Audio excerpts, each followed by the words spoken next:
अगर बात की जाए, सेकंड पार्ट आता है ग्रसनी, आगे का भाग होता है ग्रसनी के बारे में आपको बता देता हूँ। इसको बोलते हैं फेरेंस। फेरेंस बोलते हैं ग्रसनी को। पाचन तंत्र और श्वसन तंत्र दोनों के लिए कॉमन है, यानी कि ये पाचन तंत्र में भी काम आती है और श्वसन तंत्र है, दोनों में भी काम आती है, इसलिए इसको पाचन तंत्र और श्वसन तंत्र का कॉमन मार्ग कहा जाता है। अगर ग्रसनी की आगे बात की जाए तो ग्रसनी के अंदर म्यूकस है, मसल्स है,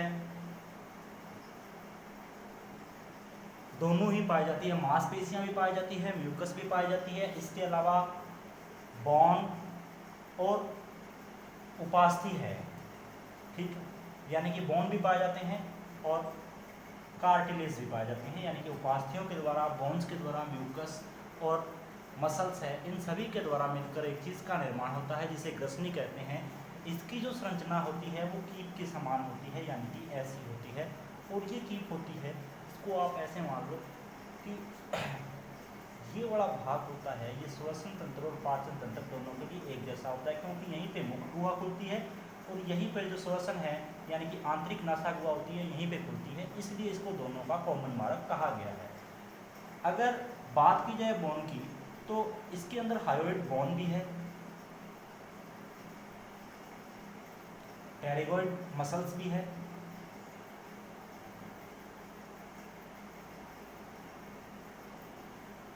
हायोइड बोन पाई जाती है, टेरिगोइड मसल्स पाई जाती है और इसके अलावा कार्टिलेज भी है इसमें और म्यूकस है। ये सारी चीज़ें द्वारा इनका निर्माण होता है। अगर ग्रसनी के बाद बात की जाए तो ग्रसनी के बाद का आगे का पार्ट आता है, उसको कहते हैं ग्रसिका। लेकिन इससे पहले मैं आपको एक बात और बता देता हूँ, ग्रसनी के अंदर जो मुख्य बात है, ग्रसनी के अंदर 7 छिद्र पाए जाते हैं। ग्रसनी के छिद्रों की संख्या होती है वो 7 होती है, याद रखना। इसके अलावा एक बात और है, ग्रसनी को 3 भागों के अंदर बांटा गया है। ग्रसनी की होते हैं वो 3 भाग होते हैं, भाग आपके लिए इंपॉर्टेंट नहीं है, लेकिन कितने होते हैं ये जरूरी है। 3 भाग होते हैं। छिद्र कितने पाए जाते हैं? 7 पाए जाते हैं। अगर इन छिद्रों की बात की जाए तो 2 नाक के हो जाते हैं, कान के हो जाते हैं, एक मुख गुहा का हो जाता है, इसके अलावा आंतरिक छिद्र हो जाते हैं। कुल मिला के इन छिद्रों की संख्या हो जाती है 7। ये 7 छिद्र होते हैं वो ग्रसनी के अंदर पाए जाते हैं।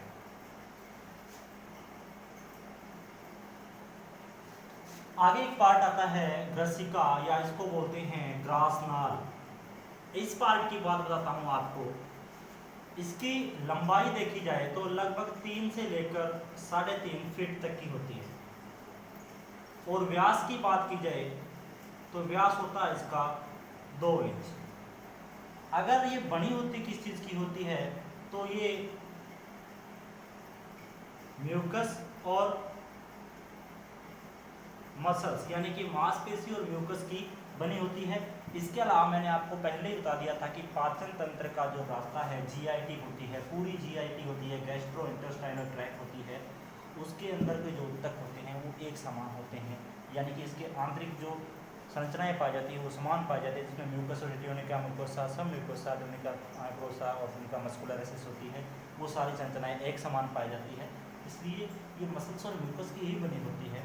अगर इसकी बात की जाए तो ये ग्रसिका ग्रसनी के बाद स्टार्ट होती है, यानी कि ग्रसनी से लेकर पेट तक का भाग है। मान लो ये ग्रसनी का पार्ट आता है और यहाँ से चलेगी ऐसे और ये आगे से जाके थोड़ी सी मुड़ जाएगी यहाँ पर, तो उसके बाद में मान लो ये पेट है तो पेट तक के भाग के अंदर चली जाती है। लेकिन रास्ते में एक चीज़ आती है, थोड़ी सी कैविटी आती है, वहाँ पर डायफ्राम आता है और ये डायफ्राम के ठीक बीचों बीच से निकलती है, डायफ्राम के नीचे निकलती है, जिसको बोलते हैं हिटस एसोफेगस।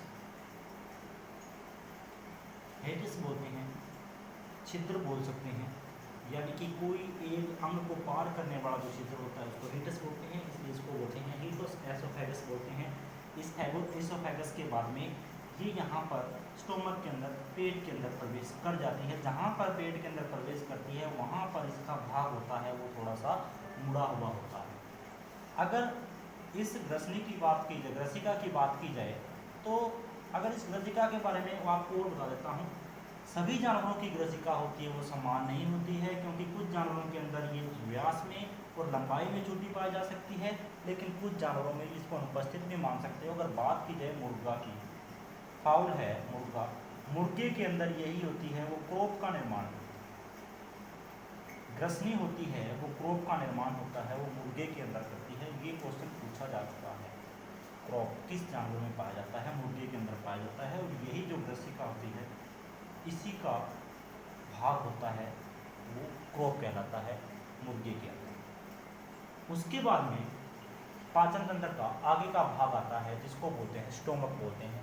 अब मैं आपको स्टोमक के बारे में थोड़ा सा बता देता हूँ। पहले स्टोमक होता है, उसको पेट कहते हैं, हिंदी में इसको अमाशय कहते हैं, और इस अमाशय के 4 भागों के अंदर बांटा गया है, जिसको रूमन, रेटिकुल, ओमाजम, एबोमाजम के नाम से जाना जाता है। लेकिन ये 4 पार्ट होते हैं रूमिनेंट्स के अंदर, जुगाली करने वाले जानवरों के अंदर पाए जाते हैं। मैं आपको बोर्ड के ऊपर बता देता हूँ।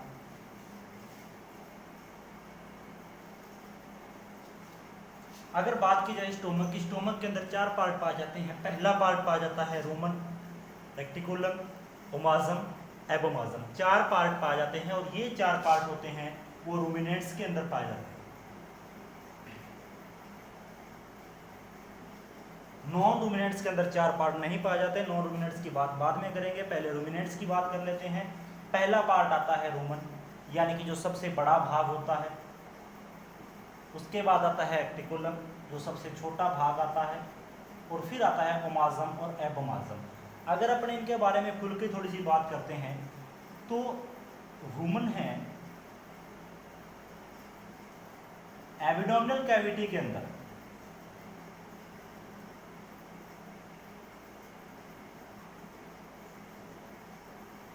पेट के अंदर सब पाया जाने वाला सबसे बड़ा भाग होता है। उदरीय गुहा के अंदर रूमन होता है, वो पाया जाता है। कहाँ पर पाया जाता है, इसकी जो जगह होती है वो बाईं साइड होती है, और लगभग पूरी एब्डोमिनल कैविटी को घेरे रखता है, यानी कि सबसे ज़्यादा इसका साइज होता है। और कुल बात की जाए तो कुल पेट का 80% भाग होता है वो रूमन होता है। रूमन है, इसके अंदर जब भी कोई पशु भोजन करेगा, यानी कि तूड़ी वगैरह खाता है, जो भी दाना है, तूड़ी है, हरा वगैरह खाता है, तो सबसे पहले वो भोजन है वो रूमन के अंदर आएगा। रूमन के अंदर आकर ये स्टोर हो जाता है।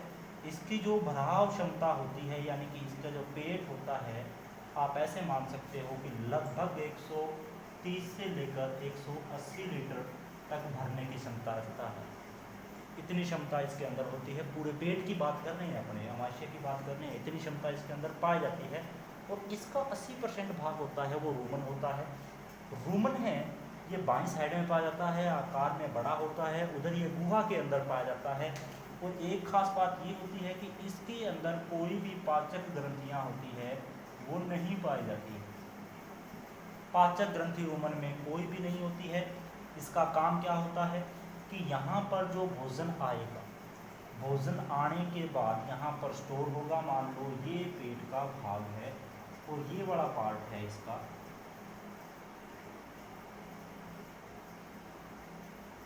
ये वाला पूरा पार्ट होगा, ये रूमन होगा, यानी कि यहाँ से लेकर यहाँ तक का ये वाला पार्ट है रूमन होगा। इस रूमन के अंदर यहाँ पर पेट के अंदर है वो अपनी दासनाल प्रवेश कर चुकी है। यहाँ पर पूरा भोजन है वो स्टोर हो जाएगा। जब स्टोर हो जाएगा उसके बाद में पशु जुगाली करेगा तो यहाँ पर भोजन को उठा लेगा। उसके बाद में इसका दूसरा भाग आता है रेक्टिकुलम। अगर इस भाग की बात की जाए तो सबसे छोटा भाग होता है, लगभग 5% भाग होता है वो पाया जाता है, लगभग 5% भाग पाया जाता है। अगर इसके आकार की बात की जाए तो आपको ये कुछ देखने में इस प्रकार का लगे,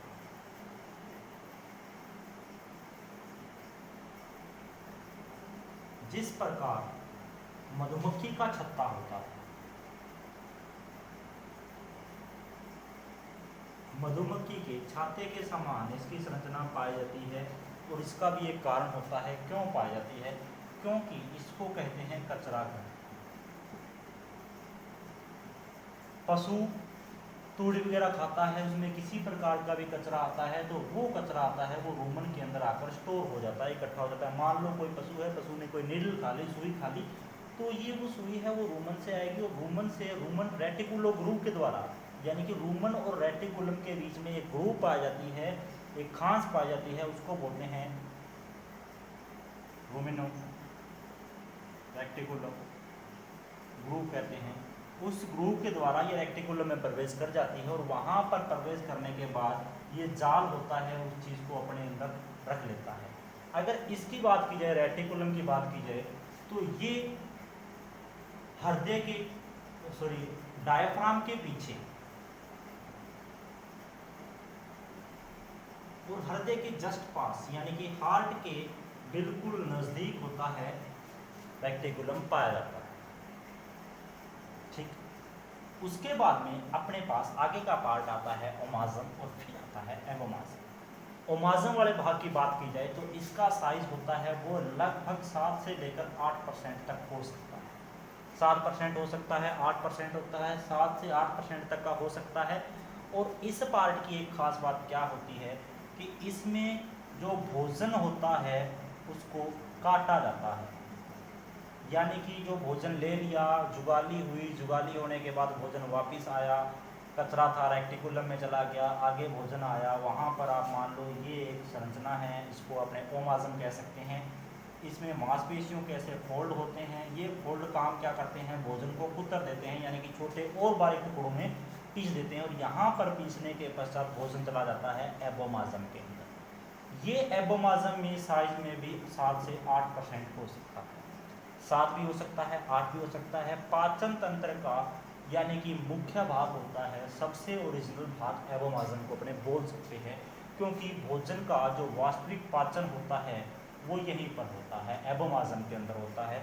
जितने भी प्रकार की पेट में ग्रंथियाँ पाई जाती है वो सारी एबोमाज़म में पाई जाती है, यानी कि आप बात कर लेते हैं अपने ग्रंथियों की, यानी कि जितनी भी ग्रंथियाँ पाई जाएगी वो सारी एबोमाज़म के अंदर पाई जाएगी। इस एबोमाज़म को फिर 2 भागों में बांटा जाता है, क्योंकि इसी भाग के अंदर बहुत सारी क्रियाएं चलती हैं। इसमें एक भाग आता है पाइलोरिक आता है, कार्डियक आता है और फंडिक आता है। ये अपने नॉन रूमिनेंट्स के बारे में जब पढ़ेंगे तब इनके बारे में खुलकर बताऊंगा मैं आपको कि क्या क्या चीज़ होती है, वो कैसे काम करती है। यानी कि लास्ट वाला भाग ये आ गया, यहाँ पर पाचन हो गया, जितने भी पाचक एंजाइम पाए जाएंगे लगभग सारे यहीं पे पाए जाएंगे, भोजन को पचा लेंगे, पचाने के बाद उसका अवशोषण है वो स्टार्ट हो जाएगा। तो उसके बाद में जो आगे का पार्ट आता है उसको बोलते हैं आंत्र बोलते हैं, जो अपने पढ़ेंगे कल। Thank you very much.